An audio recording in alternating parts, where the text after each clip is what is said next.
Bienvenue, on est ici aujourd'hui sur le salon Choisir le service public organisé par la DGFP et à l'occasion d'un partenariat inédit entre cette direction et le podcast Ambition Publique, podcast qui revient avec des agents publics sur leur parcours, leur mission et les conseils, avec 3 invités que l'on a eu le plaisir de recevoir aujourd'hui. Donc je vous laisse bien sûr découvrir leur parcours, les missions et les conseils après ce générique.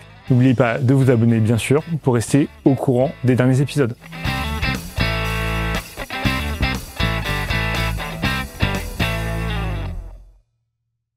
Je suis avec Stéphane Monet, directeur du cabinet de la Direction générale des collectivités locales, qui dépend du ministère de l'Aménagement du territoire et la décentralisation, attaché depuis 2000 et administrateur au tour extérieur en 2020. On aura une partie 1 sur ton parcours personnel, ton rapport à la fonction publique, dans une partie 2 les missions du directeur de cabinet dans une administration, et dans une partie 3, on insistera sur la procédure du tour extérieur attaché administrateur, plus en détail. Alors Stéphane, est-ce qu'il y a un souvenir personnel, professionnel qui t'a marqué, que tu as envie de partager avec nous pour commencer ce podcast ? Alors peut-être le premier jour de ma prise de poste en sortant de l'Institut régional d'administration de Lille. Donc j'étais affecté à la préfecture du Val-de-Marne et j'ai pris mon poste le 11 septembre 2001. Ah. Et en fait, j'ai été passionné par cette arrivée et donc j'étais complètement dans mes dossiers déjà prêt à faire de la formation initialement. Et je pense que je suis la seule personne qui n'était pas au courant de ce qui se passait dans le monde. Ça montre à peu près la motivation. Depuis, tu es au courant, j'espère. Après, je me suis beaucoup informé. Très très bien, c'est vrai que en septembre de 2001, bien sûr, événement tragique. Mais toi, est-ce que ça a eu un impact en tout cas sur tes premiers mois ? Est-ce que tu as... Alors un impact qui était un peu indirect, c'est-à-dire que très vite j'ai été affecté au service étranger de la préfecture. Donc par définition il y avait cette actualité je dirais en fond, mais qui n'avait pas un lien direct avec nos missions. Mais quand même ça teintait un peu la période.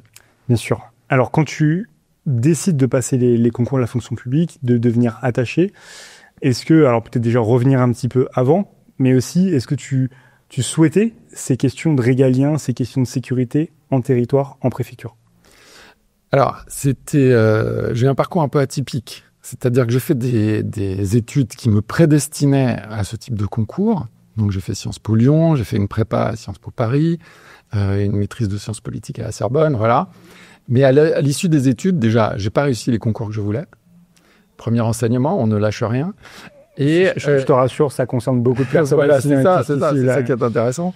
Et une petite saturation et l'envie de faire autre chose, d'essayer, de faire. J'ai fait un peu de communication, j'ai fait des vacations dans le privé, dans le public, voilà. Et je suis revenu au concours parce que à un moment, il y a eu un rappel de vocation, de ce que je savais faire, et après avoir un petit peu fait mes humanités, comme je dis, et comme on faisait au XVIIIe siècle, eh bien, je me suis décidé, et d'ailleurs de façon aussi assez plaisante, c'est-à-dire que j'étais dans une agence de communication et on m'avait proposé de participer à la sélection pour présenter une émission télé. Okay. Et ma réponse a été non, je veux être fonctionnaire. Donc, je vous imaginez l'impact. Évidemment, cette agence ne m'a pas retenu, mais j'avais pas envie de rester non plus. Et donc, c'est une phrase qui est venue de façon très naturelle. Donc, après, on se lance dans les concours et on repart de zéro, en fait, puisque moi, j'étais plutôt destiné à être sur des grands concours au départ. Donc, je suis reparti sur catégorie C, B, A. Puisque tu avais une trentaine d'années, c'est ça ? Oui. Et donc, comment tu bascules ? Tu dis non et pendant 6 mois... Non, je continue à faire des petits boulots, faut vivre. Mais j'étais dans une école d'architecture. Mais ça, c'est intéressant aussi, c'est que tout ce que j'ai fait, que ce soit la com, l'architecture, d'autres vacations, en fait, étrangement, et c'est peut-être un des avantages de la fonction publique, c'est que ça m'a servi à toutes les étapes de mon parcours. Et donc... je ne le savais pas à l'époque, on est bien d'accord. Mais c'est intéressant d'avoir, puisque maintenant, de plus en plus de parcours qui ne sont pas linéaires. Et donc, c'est important de se dire que tout ce qu'on fait, c'est de l'apprentissage. Ça paraît bête comme ça, mais on le retrouve vraiment de façon opérationnelle après. Donc, je suis revenu au concours, on se remet à réviser, on a des enfants en même temps, c'est la vraie vie. Et après, à force de ténacité, on continue sa carrière de façon intéressante. Ok, alors je pensais que tu allais me dire que architecture, communication, peut-être que la fonction publique ou l'univers public était partout. Mais c'est plus sur les compétences. Et alors, est-ce que tu les as déjà mises à profit quand à 30 ans tu passes les concours? Comment tu te positionnes? Comment tu justifies cet intérêt pour la fonction publique? Alors, je le justifie. C'est quelque chose qui m'intéressait déjà de par le choix de mes études initialement. Oui, bien sûr. Les choix de mes études, je viens pas d'une famille qui a fait des études, hein, c'était pas le cas. Et donc j'ai choisi cela en regardant, en fait, en étant assez passionné de politique, en étant petit, en fait. Et quand on arrive, on fait des études, on est le seul, plus personne peut t'aider. Donc du coup, tu cherches une sorte de grimoire pour trouver ton destin, et tu ouvres ce qui existait à l'époque, le Quid, qui est une sorte de grande encyclopédie papier. Et c'est là que j'ai vu qu'en fait, les gens que je voyais à la télé, qui étaient dans le débat public, que ce soit des fonctionnaires mais principalement des hommes politiques, ils avaient fait tel type d'études. Donc en fait, il y avait déjà cette appétence pour les intérêts communs, en fait. Je dis pas l'intérêt général, c'est assez marqué juridique, mais les intérêts communs, c'est-à-dire de ne pas se sentir, c'est ce que j'ai éprouvé dans le privé, ne pas se sentir à l'aise si on n'est pas tous les jours dans une mission qui concerne tout le monde, en fait. Ce qu'on appellerait aujourd'hui peut-être le sens, en tout cas de trouver son sens qui se caractérise de différentes manières. Et pour toi, c'était d'être au quotidien. Oui, tu as tout à fait raison. Moi, je fais beaucoup de recrutement, on y reviendra sur la fonction de directeur de cabinet, mais de plus en plus, y compris des gens qui sont en reconversion, ils viennent vers la fonction publique avec cette notion de sens, en fait. Et ça, c'est assez intéressant. Et je finis juste l'anecdote tout à l'heure avec l'agence de communication. Quelques années plus tard, bien plus tard, donc j'ai été décoré de l'Ordre national du mérite, et des amis de l'époque étaient là. Et c'est les premiers à m'avoir dit « Ah oui, on comprend mieux, et puis ça a beaucoup de sens ». Ça fait écho, le sens, sur l'épisode qu'on a tourné ce matin avec la reconversion. On était avec Annie, qui, après 25 ans dans le privé, a eu ce déclic, ce basculement, notamment lié au sens. On voit la motivation à la fois juste à la sortie de tes études et puis 5-6 ans plus tard quand tu passes et tu réussis les concours. Est-ce qu'on a une ambition quand on rentre en tant qu'attaché, une ambition en tout cas aujourd'hui aussi en tant qu'administrateur, parce qu'on est aussi sur ambition publique, donc forcément cette petite question. Voilà, qu'est-ce que Stéphane Monet a comme ambition pour la fonction publique? Je vais rejoindre les grands débats qu'il y a actuellement, et puis en utilisant un mot qui existe depuis 200 ans, mais c'est la modernisation. Mais derrière la modernisation, il y a le dynamisme, et ça rejoint un peu la quête de sens.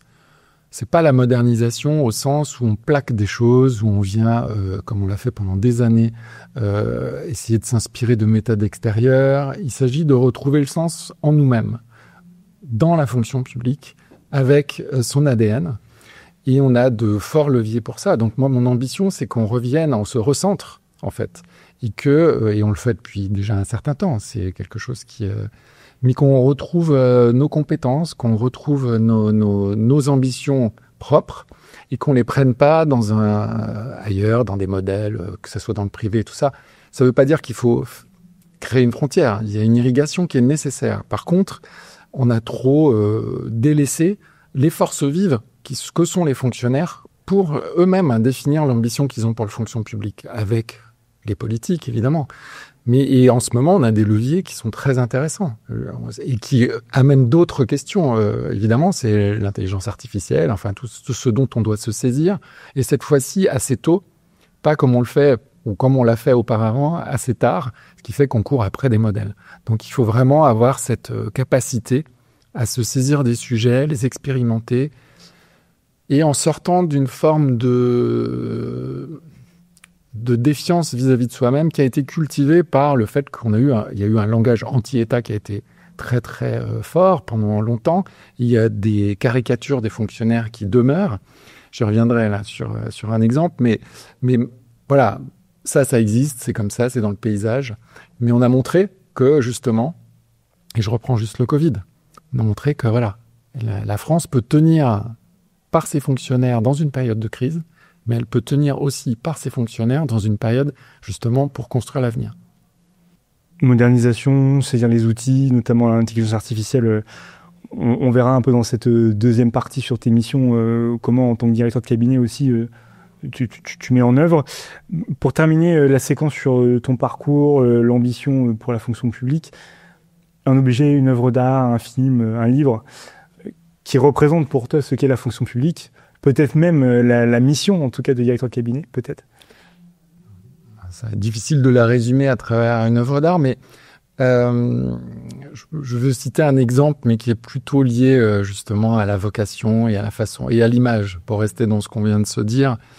Moi, j'ai un film qui m'a beaucoup plu et qui m'a beaucoup marqué à l'époque, qui s'appelle Brasil, de Terry Gilliam, qui est un des Monty Python, c'est dans les années 80. Donc, c'est un film qui est une dystopie totalitaire où il y a une démocratie, une absence de démocratie plutôt, mais une bureaucratie assez. Voilà. Et on trouve un fonctionnaire qui ne rêve que d'une chose, c'est de s'échapper de la grisaille de son quotidien et de devenir un super-héros pour sauver une princesse. Et j'ai vu ce film avant d'aller dans la fonction publique et je l'ai revu après. Alors avant, je me disais, ça me faisait un petit peu peur, hein, parce que je me dis, bon, voilà, si c'est ça, c'est navrant. Mais j'avais quand même l'intuition que si c'était drôle comme ça devait cacher quelque chose. Donc une fois que je suis rentré dans la fonction publique, j'ai revu le film, et en fait, j'ai vu que ça décrivait exactement le contraire de ce que j'y ai trouvé. C'est-à-dire que moi, j'ai pas trouvé des gens qui essayent de s'échapper de leur mission et de s'inventer un monde de super-héros. Moi, j'ai trouvé plutôt des gens qui deviennent des super-héros à force d'exercer leur mission. Et donc, c'était un peu le clin d'œil, mais c'est assez intéressant. Après, si tu veux quelque chose de plus dense, il y a aussi un film qui m'a marqué, c'est L'exercice de l'État de Pierre Schoeller, où effectivement, là, on est plus sur de la mission d'homme politique. Mais il y a un très beau portrait de préfet. Et tout ce qui nécessite aussi, parce qu'il faut, c'est pas que, voilà, c'est la fonction publique, c'est aussi le cœur à l'ouvrage, le courage, donc, et l'abnégation, et ça demande de s'investir. Deux très beaux films, en tout cas le deuxième c'est sûr, moi je l'ai vu, le premier un peu moins, mais je le conseille. Mais si on veut rire aussi, voilà, et comprendre en creux, mais c'est aussi un peu toute cette démarche qu'on a aujourd'hui avec la DGFP sur l'attractivité et sur démentir un petit peu ces préjugés, ce fonctionnaire bashing à outrance. Donc en tout cas voilà, ce film à prendre avec un peu de recul. Et ben on va passer sur la partie 2, plutôt sur donc tes missions. Tu es directeur de cabinet du directeur général des collectivités locales. Alors, peut-être explique-nous ce qu'est la DGCL, si on parle en bon fonctionnaire avec des amis. Qu'est-ce que la DGCL au sein du ministère ? Alors, la direction générale des collectivités locales, donc c'est une direction du ministère de l'Aménagement du territoire et de la décentralisation. C'est une direction qui est une direction d'expertise juridique et financière. Une direction qui ne représente pas les collectivités locales, mais qui défend le droit des collectivités locales et qui défend ce périmètre à l'intérieur de l'État. Voilà. Et c'est une direction qui est très ancienne, qui a plus de 200 ans, qui a comme originalité d'être très interministérielle. Il y en a beaucoup, la DGFP là aussi, mais là, on est sur des missions très, très différentes et qui se renouvellent. Et qui donc propose un corpus juridique et vient en appui des collectivités locales dans l'exercice de leurs compétences, que ce soit par la norme ou par les finances. À l'intérieur de cette direction, on va trouver des petits ministères, en fait, puisqu'on s'occupe de la fonction publique territoriale, on s'occupe des finances locales, on s'occupe de tout type de compétences et d'institutions locales, et on s'occupe aussi de la cohésion de l'aménagement du territoire, via notamment la tutelle de l'Agence nationale de la cohésion des territoires. Donc, c'est très varié. Et donc, je dirais que le directeur de cabinet, c'est une fonction un peu double. C'est pas des fonctions qui sont définies et qu'on retrouve qu'on peut calquer d'une direction centrale, d'une direction d'administration centrale à une autre. Au sein de la direction générale, le directeur de cabinet, il est déjà sur le fonctionnement. S'assurer que tout marche bien, c'est ce qu'on appelle les fonctions support, les ressources humaines, les recrutements, les finances en tant que budget de fonctionnement, la logistique, la communication, Alors nous, on fait pas vraiment de communication, on fait beaucoup d'édition. On utilise plutôt ce biais. On a collectivité en chiffres, on a des marronniers, on va dire, statistiques aussi qui sortent. Et donc, on a une activité de production de ce côté-là qui est assez importante. Donc en fait, il y a cette partie-là qui est une partie très secrétariat général, et il y a une autre partie qui est une partie plus représentation de la directrice générale, puisque c'est une femme, et c'est la première fois que c'est une femme à la tête de la DGCL, donc je le reprécise. Et donc, du coup, qui s'appelle Madame Cécile Raquin, qui est conseillère d'État. Et donc, il y a une fonction de représentation sur plein de casquettes assez différentes. Il y a aussi officier de sécurité, il y a aussi référent sur tous les thématiques transversales, égalité, diversité, voilà. Et puis après, il y a aussi, et très quotidiennement, l'interface avec l'ensemble des cabinets ministériels avec lesquels on travaille, et en premier lieu, le cabinet de M. Rebsamen. Mais de tout ce que tu nous as décrit comme mission, en tant que directeur de cabinet, toi qui assures ces différentes missions, au moyen de combien de personnes ?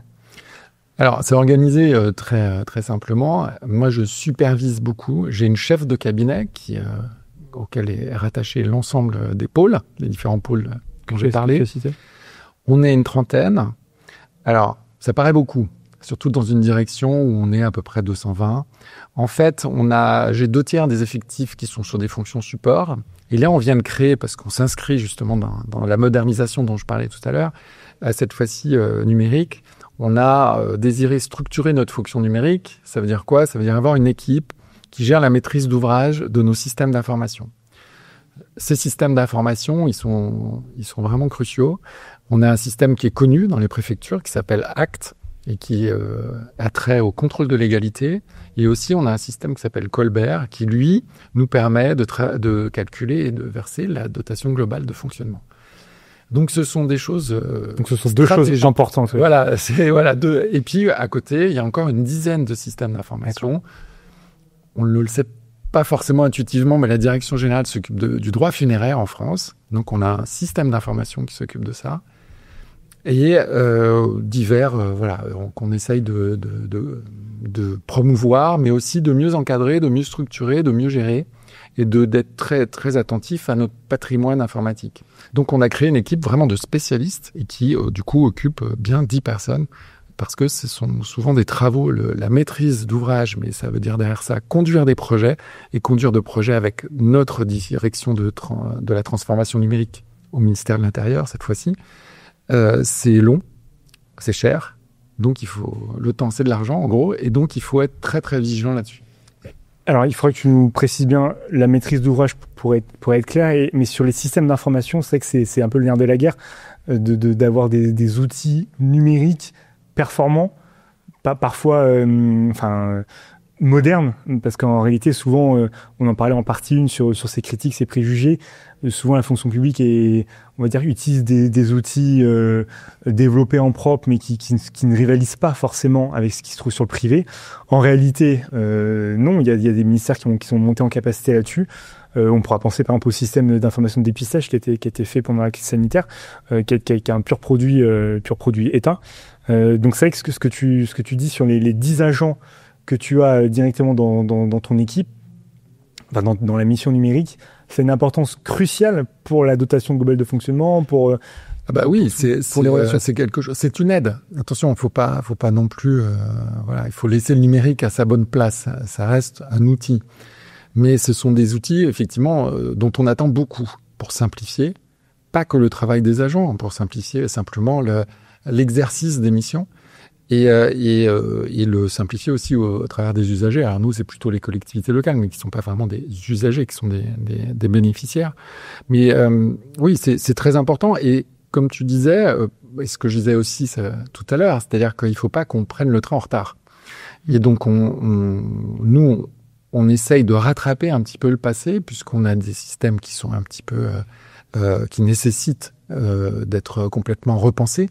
Et donc, la maîtrise d'ouvrage, c'est ça. C'est on repense, on est capable de traduire ce que le métier veut comme assistance numérique, en fait, dans l'exercice de ses missions. Après, pour la maîtrise d'œuvre, donc tout ce qui est développement, on s'adresse à la direction du ministère qui est compétente pour ça.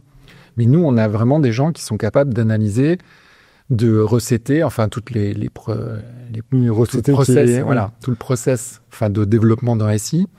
Et puis derrière ça, il y a aussi des enjeux de sécurité. Il faut que les systèmes d'information soient homologués, comme on dit. Et donc ça aussi, c'est un travail qui nécessite d'être très précis.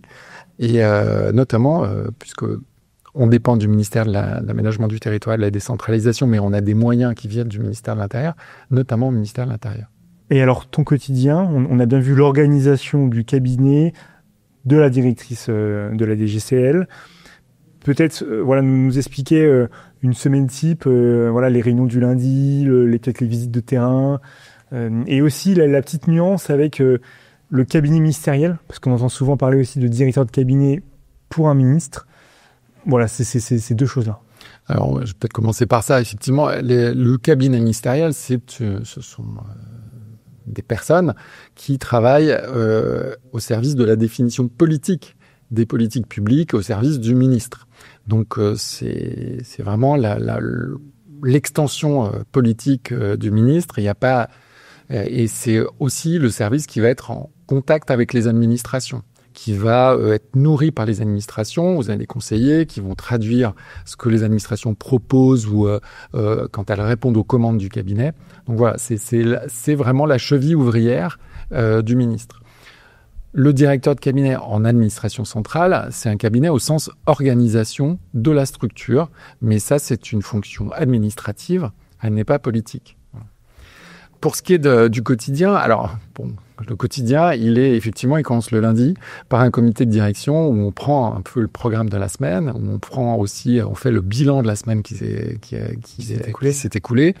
Et puis après, moi, je le traduis en faisant des réunions par pôle, en fait, et en compagnie de ma chef de cabinet qui, elle, est la chef d'orchestre de l'ensemble. Moi, je vois les pôles une fois par semaine et après, on fait la feuille de route, on fait le bilan, on refait la déclinaison de ce qui s'est passé au comité de direction. Voilà. Après, j'ai des réunions en propre qui sont en fonction de là où je veux un peu pousser les feux. Pendant très longtemps, c'était la question de la mission numérique, mais il y a aussi un petit peu de relations internationales. On essaye de s'investir aussi et d'élargir le spectre de ce qui peut aussi travailler à l'attractivité de la direction, puisque je suis aussi... podcast. Voilà, par exemple. Et oui, parce que je suis responsable aussi des ressources humaines. Donc, du coup, voilà, on avait fait un certain nombre de visites dans des universités où j'étais assez surpris de voir la permanence. Non, alors il y a de l'engouement, mais il y a aussi de la permanence d'un certain nombre d'idées reçues. Donc c'est très intéressant. Et quand tu dis visite de terrain, moi c'est ma principale visite de terrain, c'est d'aller convaincre les gens que dans l'administration, il y a énormément de liberté, notamment pour tout le monde, et notamment dans la construction de son parcours. Donc voilà, il n'y a pas de semaine type. Il y a des réunions qui sont des réunions régulières, mais après, on a toujours une actualité, soit par un projet qu'on continue à poursuivre, soit après, on est très, comme tout cabinet, on répond à la commande. Dépendant. Et là, il faut être réactif. Et par exemple, on a une commande du cabinet ministériel cette fois-ci, qui passe par le cabinet. Bah là, voilà, il y a les ministres, par exemple, doivent répondre à des questions au gouvernement. On leur prépare des éléments de langage. Une fois qu'on est saisi, il faut aller assez vite. Voilà. Et là, on retrouve l'exercice de l'État et toute son adrénaline. Maintenant qu'on a vu de quoi il s'agissait, directeur de cabinet d'une administration, on va sur la partie 3 voir comment on y accède, d'attaché à administrateur par le tour extérieur, toutes ces compétences qui sont nécessaires. Alors, peut-être première question d'abord, comment se passe la procédure de sélection, la procédure pour devenir administrateur via le tour extérieur? Alors, c'est une procédure qui a changé récemment. Il y a une sélection à l'intérieur des ministères, des différents départements, et après, il y a une sélection interministérielle. Donc, ça reste un concours. C'est un concours où aussi il faut avoir un certain nombre d'années d'expérience. Donc, il y a des conditions qui sont des conditions réglementaires. Mais ça se prépare, effectivement. Si on veut être soutenu par son ministère, si on veut être retenu à la fin devant un collège interministériel, il faut avoir un parcours qui soit assez divers. Et puis, il une personnalité qui a tenu la note de la motivation et qui continue à l'avoir et de façon très sincère. Donc, c'est à la fois un mélange de compétences et donc une construction de carrière que l'administration permet largement. C'est-à-dire qu'on peut, comme c'est un corps qui permet de faire de l'administration générale, au cœur de ça, il y a souvent la compétence juridique, mais elle se retrouve partout, dans les ressources humaines, les fonctions support, comme on disait tout à l'heure, les questions juridiques par définition, mais aussi les questions financières ou d'autres domaines. Donc, il faut varier. Mais il faut varier en utilisant... Je pense que ce qui plaît, c'est qu'on a utilisé tous les leviers, c'est-à-dire qu'on a fait aussi des univers administratifs différents. C'est mon cas, j'étais en préfecture et en administration centrale.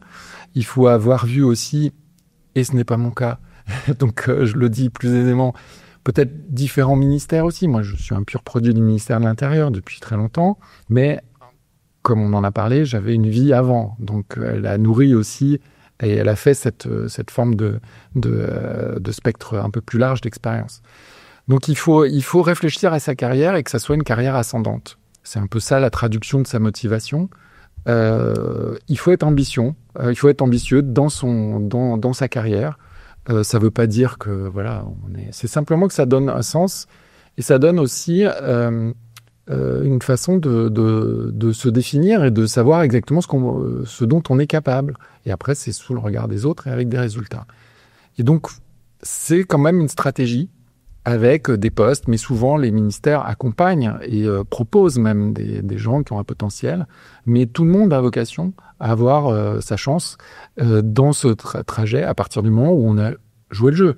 On a pris des responsabilités supérieures progressivement. On est allé sur des postes pas faciles, ou tout simplement on a montré aussi sa capacité à transformer la façon dont on travaille, et de plus en plus ces dernières années. Et toi, tu as donc à la fois jonglé entre préfecture, administration centrale, sur des postes avec un haut taux d'encadrement. Alors, tout de suite. C'est aussi une chance, mais c'est aussi une surprise. C'est-à-dire que moi, quand je suis allé en préfecture et dans les services étrangers, où il y a généralement, surtout autour de Paris, beaucoup de personnel, je n'avais pas fait de management et je me suis retrouvé à la tête de 35 personnes qui géraient l'accueil des ressortissants étrangers. Alors là, je suis obligé de te demander un conseil. Enfin, comment, à 30 ans, on arrive... on n'a pas forcément managé, on est dans le milieu de la fonction publique, 30 personnes. Alors, c'est un peu la force aussi, notamment de l'institution préfectorale, c'est que si on vous a dit, bon ben voilà, c'est le chef, quel que soit son âge, bon, d'accord, voilà. Mais aussi, il faut avoir, ce qui m'a servi, moi, c'est d'avoir eu tout ce passé, même si c'était pas avec des compétences managériales éprouvées, d'avoir quand même le sens des relations humaines. Voilà, ça compte. Donc, on écoute. Et puis, généralement, la machine tourne bien, hein, déjà. On la prend pas pour la faire marcher tout de suite. Donc, il faut pas tout changer tout de suite. Il faut regarder, écouter. Et puis transformer amener sa patte, ce qui est normal. Et du coup, alors, j'ai eu une circonstance particulière, c'est qu'effectivement, en 3 ans, je suis passé de responsable de l'accueil à adjoint au chef de service et à chef de service par intérim. Ce qui fait que j'avais, au bout de 3 ans, 75 personnes. Donc, c'était costaud. Mais encore une fois, c'est un collectif. Vous n'êtes pas tout seul en train de gérer une personne par une personne. Si le collectif, si l'équipe là, si vous mouillez la chemise, si les personnes avec qui vous travaillez voient que vous êtes sur le terrain, surtout un terrain un peu compliqué, parce que l'accueil du public, quel qu'il soit, c'est toujours compliqué. Il y a des risques de conflits, mais il y a aussi des belles choses. Donc, si on joue le jeu, je ne connais pas comme on dit, c'est plus facile de démotiver quelqu'un que de le motiver. Parce que si votre comportement fait qu'il est démotivé, bah, ça va être dur à résoudre. Par contre, si on le laisse vivre, et si on est quand même attentif, si on est un bon chef d'orchestre, normalement, les fonctionnaires ont ça à cœur. Donc la case management, elle est cochée dès le départ. La case alternance entre préfectoral, donc plutôt terrain, et central, plutôt parisien, avec une approche nationale, elle est cochée aussi. Est-ce qu'il y avait d'autres cases à cocher, au-delà des cases réglementaires, bien sûr, hein, sur l'âge et enfin surtout l'ancienneté, pardon. Comment on réussit cet entretien, cet oral interministériel que tu as dû passer? En fait, il faut vraiment s'ouvrir. C'est-à-dire que moi, je suis aussi mentor maintenant de personnes qui passent. Et je leur dis, voilà, comme je disais tout à l'heure, faut jouer le jeu. Mais jouer le jeu, ça veut dire, faut s'exposer, en fait. Montrer qui l'on est, mais avec une traduction. On n'arrive pas comme ça, voilà, qui je suis. Bon. Non, mais avec une traduction qui est souvent de trouver sa propre métaphore interne. Et souvent, après, c'est un mode de communication, mais moi, j'ai été aussi pompier volontaire quand j'étais très jeune, dans le Var. Bon. Eh bien, quand je me suis présenté au Tourex, dans la partie où on se présente pendant 5 minutes, où c'est libre, où on a la parole, eh bien, j'ai pris la métaphore, voilà, ma vocation en tant que pompier. C'est-à-dire, ça montrait aussi et l'engagement et une certaine couleur de ma personnalité. Et puis voilà, ça reste un construit, mais ça va être un construit sincère. Voilà. C'est comme ça, je pense qu'il faut c'est un exercice de communication parce que quand vous arrivez devant le jury, c'est que vous avez été sélectionné sur votre carrière et que donc il n'y a pas de sujet. Le sujet, ça va être qu'est-ce que vous apportez et surtout, souvent on dit ils vont regarder quand on dit dans les jurys s'ils voudraient travailler avec moi. Moi, j'ai fait plein de jurys, c'est pas ce que je me pose comme question quand je vois un candidat. Je me dis simplement si je le laisse indépendant, si je le confie des responsabilités, est-ce qu'il est solide dans la compétence, dans l'attitude, dans le respect des valeurs, voilà. Et donc, il faut arriver avec cette dimension-là, de se dire, c'est un peu, je vais faire une comparaison militaire, mais vous avez des corps d'armée, si vous mettez un général à droite et que vous vous dites, oulala, je suis pas sûr qu'il va et puis ça veut dire qu'il doit vous tenir tête aussi, c'est-à-dire qu'il doit être vraiment pleinement dans l'exercice de sa compétence.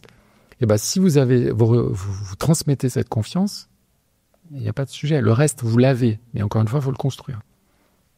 D'accord. Et donc, il faut construire cet ethos, en fait, d'administrateur, Absolument. De déjà appartenir un petit peu à ces agents publics qui peuvent assumer ces responsabilités. Et puis, il faut le faire en se frottant à des gens qui sont déjà dans le corps et qui souvent l'ont fait beaucoup plus jeunes et donc qui ont une autre expérience, mais chez qui on retrouve un élément commun. Qui est ce dont je viens de décrire, c'est-à-dire une certaine colonne vertébrale. Et donc, dans le choix des postes, il est important, effectivement, d'avoir travaillé au plus près des hauts fonctionnaires ou des membres du corps préfectoral pour comprendre, effectivement, le niveau d'exigence qui est demandé. Stéphane, on arrive bientôt à la fin de cet épisode. 2 petites dernières questions. À nos auditeurs, à ceux qui vont regarder cette vidéo, on est ici au salon Choisir le service public. En 2025, si tu devais donner 2-3 mots pour convaincre du caractère attractif de la fonction publique, au-delà de tout ce que tu viens de nous dire sur le directeur de cabinet et cette grande diversité, est-ce qu'il y a des petites choses supplémentaires que tu veux nous dire? Ce que je voudrais dire, c'est, je pense que mon parcours est en partie un exemple de ça, c'est que, il n'est jamais trop tôt et qu'il n'est jamais trop tard. Il n'est jamais trop tôt parce que moi, j'incite justement dans les universités les étudiants à passer des concours, mais aussi à venir en apprentissage, à venir en vacation, à venir en stage, construire de plus en plus un parcours où ils ont d'abord mis un pied et après ils sont souvent contractuels, et parfois ils passent un concours. C'est des nouvelles manières de progresser. Voilà. Et il n'est jamais trop tard parce qu'en fait, on a, nous, des personnes qui effectivement sont en deuxième partie de carrière, à partir de 40 ans, même 50 ans, et qui viennent sur des missions, alors souvent d'expertise, je l'ai dans le cadre de la mission numérique, mais qui, et j'en ai vu pas plus tard que la semaine dernière, des personnes qui ont fait leur chemin dans d'autres sphères et qui, justement, quand je leur dis « mais pourquoi ?» Parce qu'on peut toujours s'étonner, même si on est très content d'utiliser des forces compétentes, mais pourquoi vous êtes là? Et en fait, ils disent souvent, ils prononcent quelques mots-clés qui font tilt, collectif, commun, le sens. Bien sûr. Et donc là, on sait que et c'est un peu la tendance qui est actuelle. Et ce qui est bien, c'est que l'administration a cette capacité d'accueillir tout au long de la vie professionnelle. Et donc, alors évidemment, il ne faut pas se décider à 60 ans, mais quand même, Moi, et ça, il faut savoir qu'on est ouvert à ça. On est ouvert aux plus jeunes, on est ouvert aux plus âgés aussi. Et donc, à des gens qui ont d'expérience, qui ont de l'envie, et qui, même pour quelques années, parce qu'on a des besoins un peu partout, parce qu'on redécouvre aussi nos compétences, notre recherche de moyens, en fait, et on s'appuie sur tous les Français, en fait, quelque part. Et donc, voilà, c'est plutôt ça le message. Il y a un message derrière ça qui est n'hésitez pas. Voilà. Et puis qu'à la fin, au plus tôt on vient, au plus on aura une carrière qui pourra se diversifier. Si je prends encore le ministère de l'Intérieur comme le ministère d'origine, aller dans les territoires, aller en Hexagone mais à l'outre-mer, pourquoi pas dans des missions à l'étranger. Enfin, la mobilité, qu'elle soit fonctionnelle, géographique, compétentielle, elle est possible. Et donc, elle est possible à tous les âges, finalement. Et avec le bagage qu'on a, pour peu qu'on vienne à un moment répondre à une fiche de poste et à un besoin, bien sûr. C'est pas aussi large que ça. Il y a des exigences, mais si on rentre avec cette espèce de sésame qui est, moi, j'ai un peu chevillé au cœur le fait d'être dans l'intérêt commun, bienvenue. C'est gagné. Très bien. Jamais trop tôt, jamais trop tard. Une petite dernière chose que tu veux absolument dire à nos auditeurs avant qu'on clôture définitivement le podcast. Osez venir, et vous verrez que l'accueil sera formidable déjà. Et après, il y a chacun en fonction de ses compétences. Chacun a sa chance, en fait. Chacun trouvera midi à sa porte, son poste, sa fonction publique à sa porte. Très bien. Merci Stéphane. Merci à toi. Beaucoup. Bonne journée.